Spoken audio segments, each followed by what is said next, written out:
Mesdames et messieurs, bonsoir et bienvenue à toutes et à tous dans cette nouvelle édition. Voici les titres qui vous seront développés.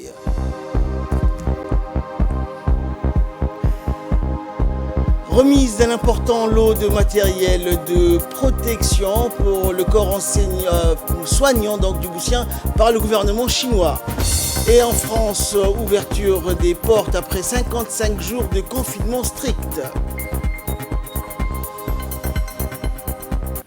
Voilà pour les titres, bonsoir à tous. Nous débutons cette édition par ce dossier préparé par notre collègue Youssoufa Abdallah qui revient donc sur les recommandations sur la riposte contre le Covid-19 et le décret présidentiel qui a été donc voté et préparé en ce sens. Regardez, c'est un document de la rédaction.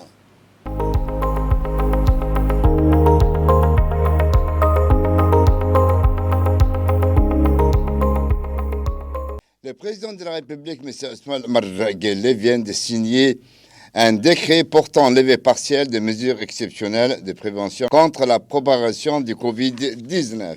Ce décret vise à lever partiellement les mesures exceptionnelles de prévention contre la propagation du Covid-19 sur l'ensemble du territoire national. Les dispositions générales de ce décret portent sur le port du masque, qui devient ainsi obligatoire dans tous les espaces publics ou privés dans lesquels la distanciation sociale ne peut être observée. Dans les mesures relatives aux lieux publics, un dispositif de lavage de mains doit être installé dans tout établissement public et privé accueillant le public. Il doit également procéder dans ces établissements à l'organisation des séparations des espaces d'entrée et de sortie, ainsi qu'à la désinfection régulière des locaux accueillant le public. Les conditions de la reprise des activités sont bien définies dans ce décret. Ainsi, les magasins et commerces suivants sont autorisés à reprendre leur activité à compter du 17 mai 2020, sous réserve de respecter les conditions fixées. Les quincailleries d'articles ménagers ou d'outillage, les bazars et autres shops, les magasins de prêt-à-porter, sous réserve de ne pas avoir d'essayage des articles sur place. Les ateliers de couture, les magasins d'électroménager et d'électronique et des jouets, les librairies, les papeteries, ainsi que les salons de coiffure et d'esthétique. Sous peine de sanctions fixées, les gérants et les tenanciers de structures doivent installer un dispositif de lavage de mains à l'entrée de leur établissement, d'organiser la distanciation sociale au sein et devant leur établissement. Les inspecteurs de commerce et du travail sont chargés de contrôler chacune, dans le cadre de leur attribution légale et réglementaire, le respect des mesures conditionnant la reprise de l'activité. Pour le transport en commun, les véhicules de transport en commun urbains, les bus, les minibus, les tricycles et les taxis sont autorisés à reprendre l'activité à compter du 17 mai 2020 sous réserve du respect des conditions suivantes. Exiger le port des masques des passagers au sein de leur véhicule sous peine de refuser leur embarquement, de procéder à la désinfection de l'habitacle du véhicule à l'arrivée ou au départ de la ligne. Les personnels de transport en commun, conducteurs et autres, sont impérativement portés les matériels de protection, masques tout au long du trajet des véhicules. Les policiers de la brigade routière sont chargés de contrôler le respect des mesures fixées dans la présente disposition. Sous réserve de disposition du présent décret, les entreprises de services sont autorisées à reprendre leur activité à compter du 17 mai, sous réserve des conditions fixées à l'alinéa 2 de la présente disposition. Dans la mesure du possible, les entreprises de services devront aménager des shifts de travail à ce que le télétravail soit privilégié, d'installer un dispositif de lavage de mains, d'organiser la distanciation sociale, de fournir et faire porter à leurs employés le matériel de protection nécessaire, gants et masques, de procéder à la désinfection régulière de leurs locaux. Les inspections des commerces et du travail sont chargées de contrôler chacune dans le cadre de leur ambition légale et réglementaire le respect des mesures conditionnant la reprise de l'activité. La reprise de l'activité des chantiers publics et privés est déjà effective à compter du 10 mai 2020 sous réserve de respect des conditions fixées par l'article alinéa 2 de la présente disposition. Le laboratoire central du bâtiment et de construction doivent constituer une équipe chargée de contrôler le respect des mesures conditionnant la reprise de l'activité sur les chantiers publics et privés. Les établissements publics, les entreprises publiques sont autorisées à reprendre leur activité à compter du 17 mai 2020 sous réserve du respect des conditions fixées à l'alinéa 2 de la présente disposition. Dans la mesure du possible, les entreprises et établissements publics devront aménager les chiffres. Les responsables et les gérants de structures subventionnées doivent veiller à installer un dispositif de lavage de mains à l'entrée de leur établissement, d'organiser la distanciation sociale au sein et devant leur établissement, de fournir et faire porter à leurs employés le matériel de protection nécessaire, gants et masques, de procéder à la désinfection régulière de leurs locaux. Les ministères de tutelle des établissements publics et des entreprises publiques sont chargés de prendre les dispositions nécessaires pour contrôler et faire respecter les mesures conditionnant la reprise d'activité. Les services de l'administration centrale seront autorisés à reprendre leur activité à compter du 17 mai 2020, à condition d'installer un dispositif de lavage des mains à l'entrée de leur établissement, d'organiser la distanciation sociale, de fournir et faire porter au personnel le matériel de protection nécessaire, gants et masques, de procéder à la désinfection régulière de leurs locaux. Les responsables des services centraux de l'administration centrale sont tenus de faire respecter les conditions mentionnées. Par ailleurs, dans le nouveau décret signé par les présidents, afin de limiter les risques de propagation du Covid-19, les rassemblements de plus de 10 personnes sont proscrits. Les établissements publics et les établissements privés de l'enseignement supérieur doivent reprendre leur activité à compter du 17 mai pour la troisième année de licence et la deuxième année DUT, à condition toutefois d'installer un dispositif de lavage de mains à l'entrée de tous les établissements, d'organiser la désinfection, la distanciation sociale au sein et devant leur établissement, de former et faire porter au personnel les matériels de protection nécessaires, gants et masques. Le ministère de l'Enseignement supérieur est chargé de la préparation, de la reprise des cours et de la mise en place d'un dispositif de contrôle de mesures conditionnant la reprise d'activité.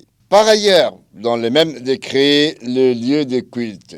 Les lieux de culte sont autorisés à accueillir les fidèles pendant les heures quotidiennes de prière à compter du 23 mai 2020, à condition toutefois d'organiser la distanciation sociale au sein de l'enceinte avec un minimum de 2 mètres entre les fidèles, de procéder à la désinfection régulière de leurs locaux, de fermer les toilettes et les locaux d'ablution. Pour la restauration, les restaurants et cafés seront autorisés à reprendre l'activité à compter du 15 juin 2020, à l'exclusion du lieu des chichas et des buffets, les stands d'alimentation emportés et les services des restaurants fournissant des plats emportés doivent veiller à mettre en place les mesures barrières et les normes hygiéniques dans l'exercice de leur activité. Les inspecteurs du commerce et du travail sont chargés, chacune dans le cadre de leur attribution légale et réglementaire, de respect des mesures conditionnant la reprise des activités. Pour les divertissements et les cultures, les lieux de loisirs tels que les CDC et les terrains de sport seront autorisés à reprendre leur activité à compter du 30 juin 2020. Par ailleurs, pour les hôtels seront autorisés à reprendre leur activité à compter du 30 juin 2020, à condition toutefois que le lieu tel que les buffets, les salles de sport ou des spas, ainsi que toutes les salles de fêtes, de conférences ou des banquets restent fermés. Les bars, ainsi que les boîtes de nuit, ainsi que les salles de spectacle, des conférences, des banquets et des cinémas doivent rester fermés jusqu'au 1er septembre 2020. Quant aux établissements scolaires et périscolaires, les établissements publics ou privés d'enseignement scolaire, écoles primaires, collèges, lycées et périscolaires, crèches et garderies demeurent obligatoirement fermés jusqu'à la date de rentrée de l'année scolaire 2020-2021. La fin de l'année scolaire et les modalités d'accession aux classes supérieures, ainsi que celles relatives à l'organisation du baccalauréat, sont fixées par une circulaire du ministère de l'Éducation nationale. Le maintien et la fermeture des frontières terrestres et maritimes. Les frontières terrestres et maritimes demeureront fermées pour la circulation des personnes jusqu'au 1er septembre 2020. La circulation des biens et des marchandises ne sont pas concernées par la présente mesure. Par ailleurs, Il sera procédé à la réouverture des frontières aériennes et la reprise de l'activité du trafic aérien commercial à compter du 1er septembre 2020, sous réserve de respecter les conditions suivantes. Les passagers de nationalité djiboutienne et les passagers de nationalité étrangère résidant habituellement à Djibouti doivent s'isoler ou être isolés dans le site de quarantaine prévu avant d'être soumis à un test PCR obligatoire. Les passagers de nationalité étrangère ne résidant pas habituellement à Djibouti sont soumis à un test rapide à l'arrivée et devront être soumis à un test PCR. Le refus de dépistage entraîne l'interdiction d'accéder au territoire national.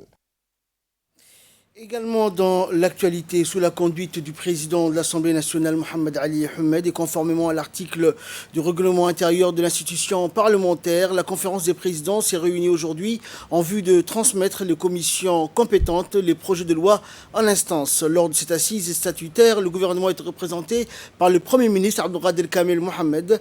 Ont également pris part à cette réunion les vice-présidents, le président du groupe parlementaire, les présidents des commissions permanentes et la rapporteure générale du budget. Et sur le fond, la commission des finances, celle chargée du développement social, ainsi que les commissions en charge des affaires étrangères, de la production et des échanges devront statuer. En dernier lieu, la conférence des présidents a entériné l'importance dans cette seconde moitié du mois béni du Ramadan de consolider les efforts nationaux de prévention et d'endiguement du coronavirus. Le président de l'Assemblée nationale concluant que les mesures de distanciation sociale seront renforcées en marge de toute activité parlementaire, notamment durant les séances publiques. Le ministre du Budget, Abdelkarim Adencher, a reçu ce matin le groupe de recherche et de réflexion pour le développement appelé communément G2R-D2, conduit par le coordinateur principal. Ont également participé à cette réunion le commissaire au plan et le directeur du cabinet du ministre. Il s'agit d'un groupe de professeurs multidisciplinaires enseignant à l'université de Djibouti et composé de mathématiciens, cartographes, statisticiens, informaticiens, économistes et économètres. Ce groupe de chercheurs s'est proposé dans un esprit de volontariat pour mettre à profit leurs connaissances auprès du comité de pilotage pour la lutte contre le Covid-19. Il s'agit de l'utilité de l'informatique, des mathématiques, de la cartographie et de l'économie en période de crise. En fin de matinée, le ministre a introduit le groupe de chercheurs auprès du Premier ministre. Et donc ce point de presse journalier concernant la situation du Covid-19 à Djibouti par le ministère de la Santé. Écoutons tout de suite le secrétaire général du ministère.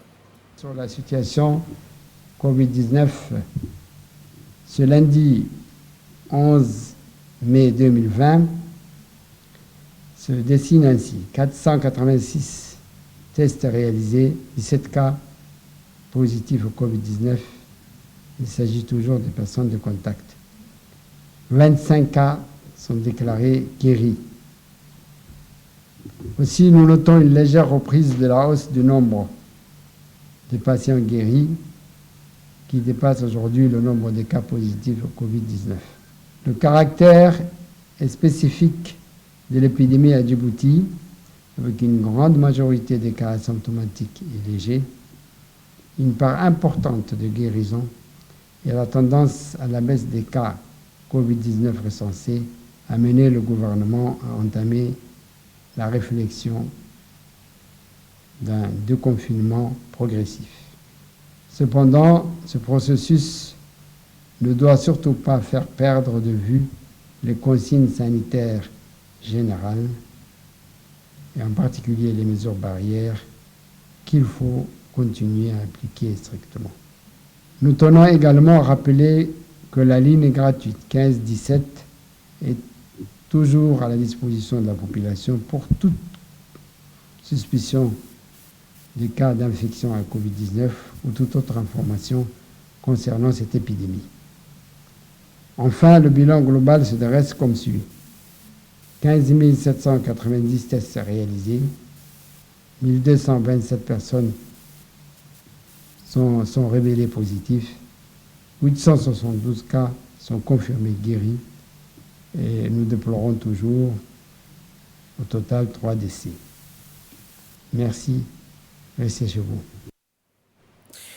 Le gouvernement chinois et la région autonome ouïghour de Xinjiang, principalement musulmane chinoise, ont fait parvenir ce matin en République de Djibouti un important don de matériel médical. Ce don est composé de masques N95 et chirurgicaux, de combinaisons de protection, des gants, thermomètres infrarouges sans contact et couvre-chaussures chirurgicaux. Ce don a été réceptionné par le ministre des Affaires étrangères Mohamed Ali Youssouf et le ministre de la Santé Mohamed Ouarsama Diriye. Le ministre des Affaires étrangères qui a paraphé le document de réception du matériel alors que l'ambassadeur chinois l'a fait de même pour sa partie, rappelant que les relations entre les deux pays, Djibouti et la Chine, sont au beau fixe, surtout en ce moment où une grande crise sanitaire mondiale sévit et que l'on peut compter sur soi-même ou sur les pays amis comme la Chine. Sur le sol djiboutien en transportant un don de gouvernement chinois en matériel médicaux pour soutenir la lutte de Djibouti contre l'épidémie au Covid-19. Il ne s'agit pas du premier don de la Chine et encore moins le dernier depuis le début de l'épidémie.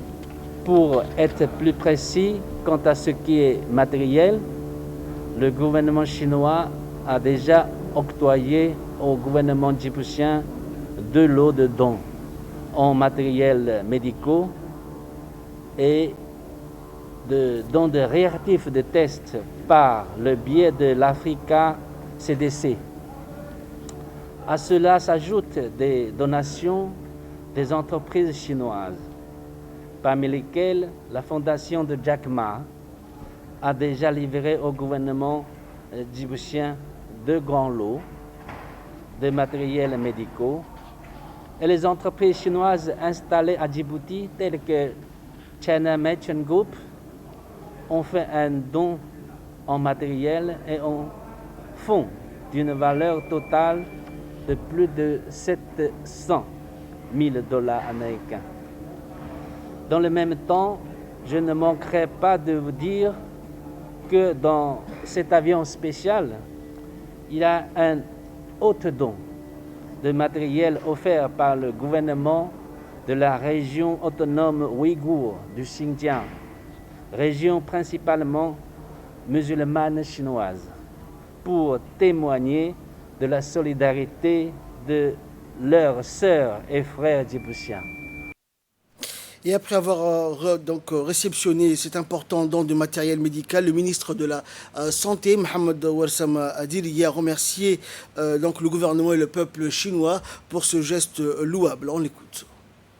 De la part du gouvernement chinois, cela montre l'excellente relation entre nos deux pays. Ces matériels vont renforcer le dispositif qui a été mis en place dans le cadre de la gestion de cette pandémie. 12 médecins chinois experts dans la lutte contre cette épidémie ont travaillé durant une dizaine de jours avec nos médecins afin de renforcer la prévention, le contrôle de l'épidémie dans nos différents centres de prise en charge et de quarantaine. Je voudrais remercier à cette occasion l'ambassadeur de Chine à Djibouti. Je tiens à remercier également mon collègue Mahmoud, ministre des Affaires étrangères, qui joue un rôle important dans le cadre de la relation bilatérale. Je vous remercie. Et pour sa part, le ministre des Affaires étrangères, porte-parole du gouvernement, Mohamed Ali Youssouf, a paraphé donc le document de réception de cet important don de matériel médical et a remercié l'ambassadeur de Chine et à travers lui le peuple chinois. On l'écoute. Je tiens à réitérer les remerciements du gouvernement de Djibouti à l'endroit du gouvernement chinois pour avoir dépêché cette mission médicale à Djibouti afin de partager avec les médecins djiboutiens l'expérience acquise en Chine dans la lutte contre le coronavirus. Ce geste d'amitié est d'autant plus apprécié qu'il intervient à un moment où tous les pays du monde sont occupés et préoccupés par leur propre situation interne. Il convient d'ajouter à cela que la République de Djibouti a réceptionné les dons divers de matériel médical gracieusement offerts par la République populaire de Chine. À ce jour, nous avons réceptionné 3 lots de matériel médical. 2 lots offerts par le gouvernement chinois directement, un lot apporté par l'équipe médicale chinoise et un lot de matériel médical offert par la province musulmane de Sichuan. Il faut également ajouter à cela le don de matériel offert par M. Jack Ma, qui est le propriétaire chinois de la multinationale Alibaba.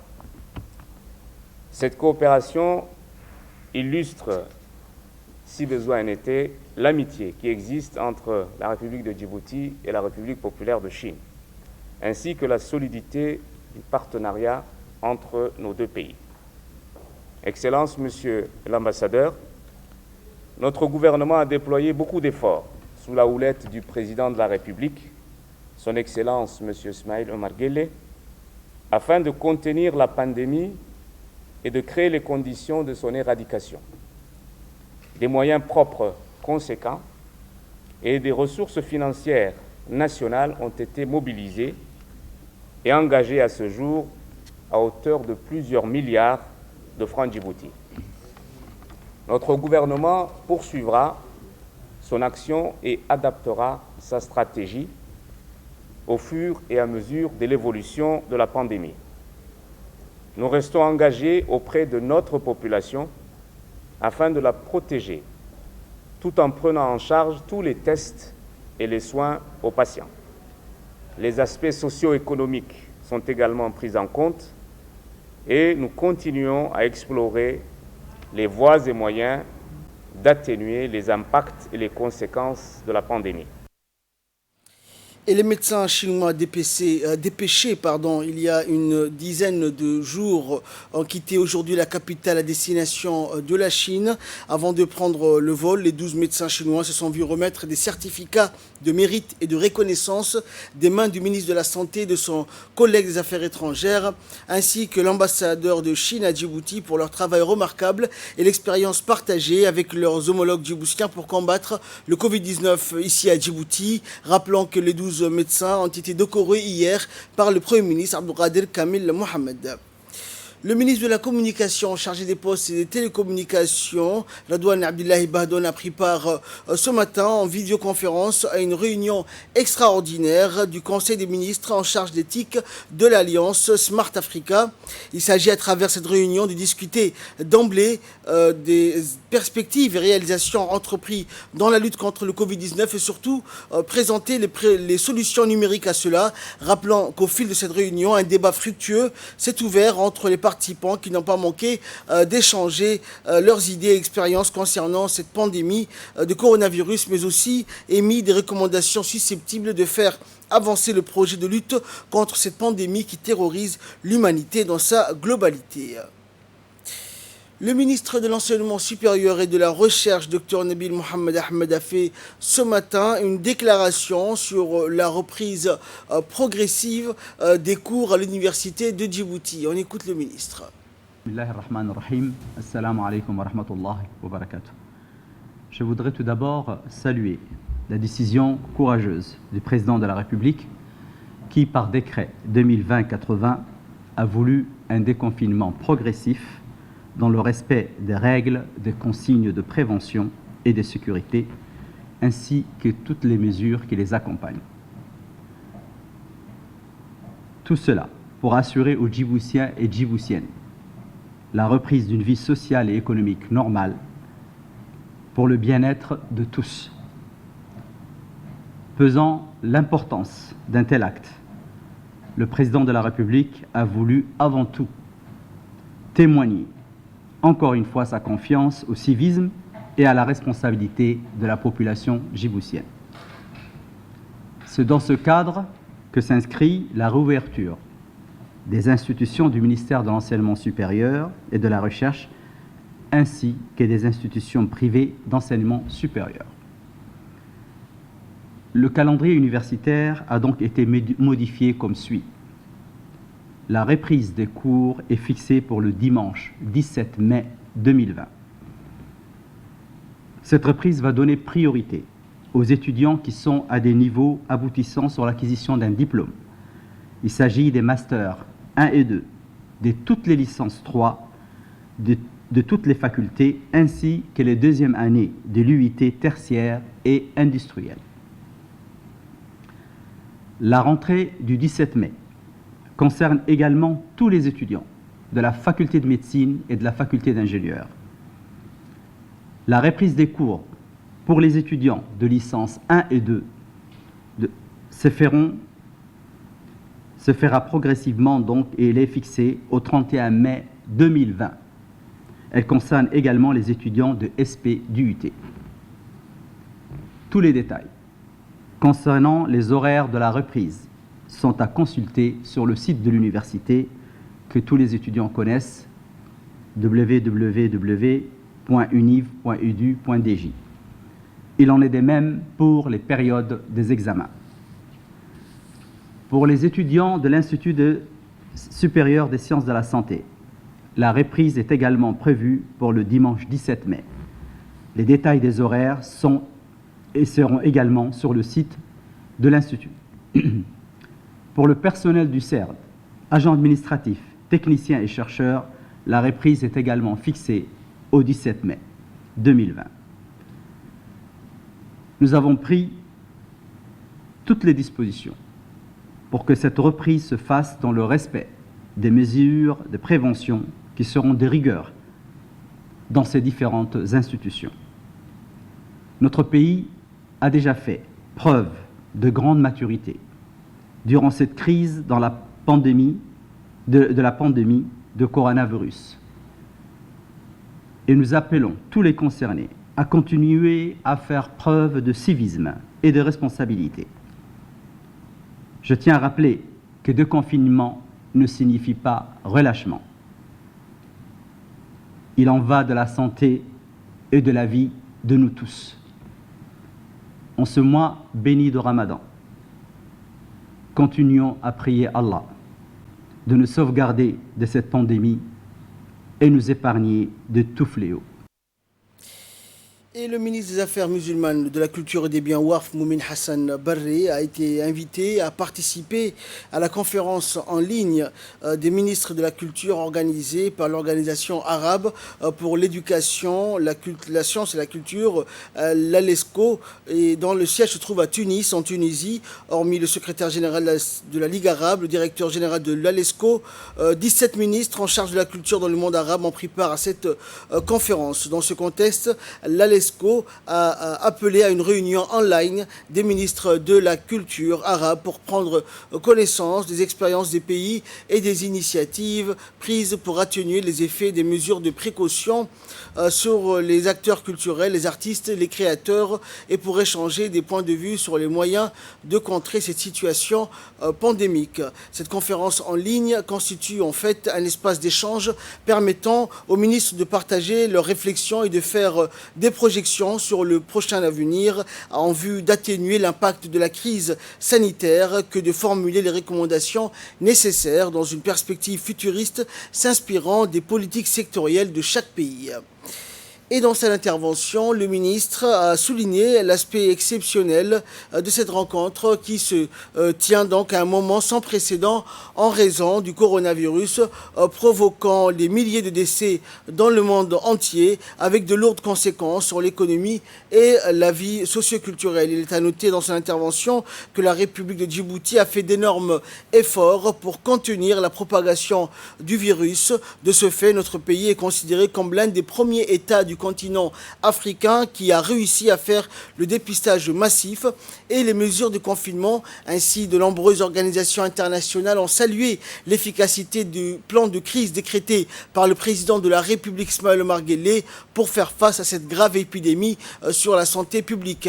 Et enfin, en ce qui concerne le volet culture, il faut dire qu'il s'agit de l'un des secteurs vitaux touchés par cette crise. Bon nombre de programmes et activités culturelles programmés dans le cadre du plan annuel du ministère ont été reportés. Et là, nous passons à l'actualité internationale pour clore cette édition. La France, après 55 jours de confinement strict, retrouve ce lundi un peu de liberté. Ils pourront désormais se déplacer jusqu'à 100 km maximum de leur domicile.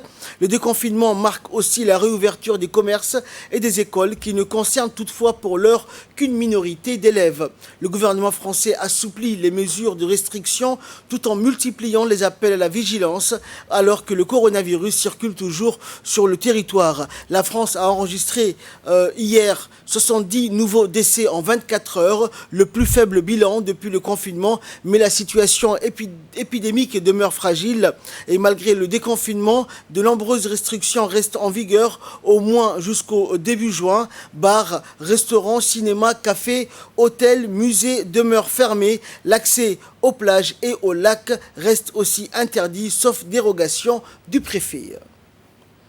C'est tout pour ce journal. Passez une excellente soirée avec la suite de nos programmes télévisés.